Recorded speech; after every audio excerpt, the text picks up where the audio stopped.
This is session 5 of a full soccer session for lower level teams that focuses on receiving the ball in the correct body position as well as using their back foot to receive the ball. Let me know in the comments if there are any changes you would make to this session.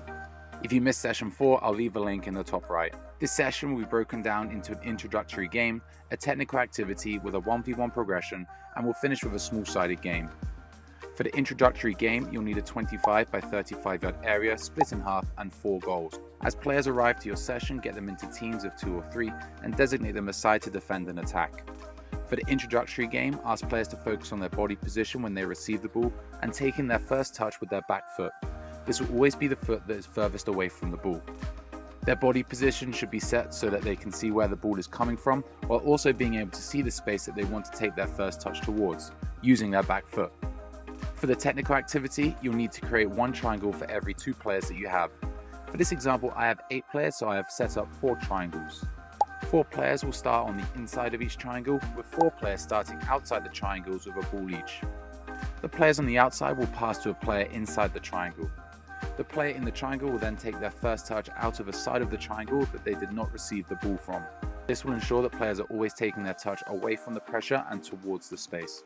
The player who passed the ball will now go into the triangle, while the player with the ball will now look to pass to a different player inside a triangle. For this, really focus on the player's body position, making sure their chest is facing the direction they want to take their first touch.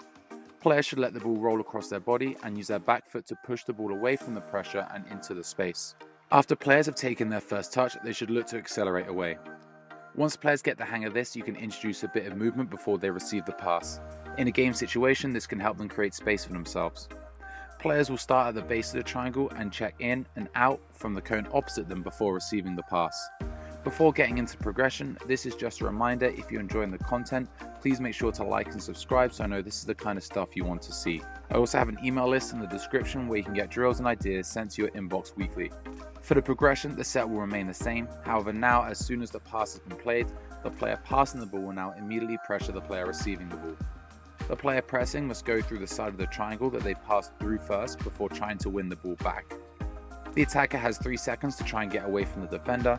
If they successfully get away, they will get a point. Now they will become the player passing and pressing.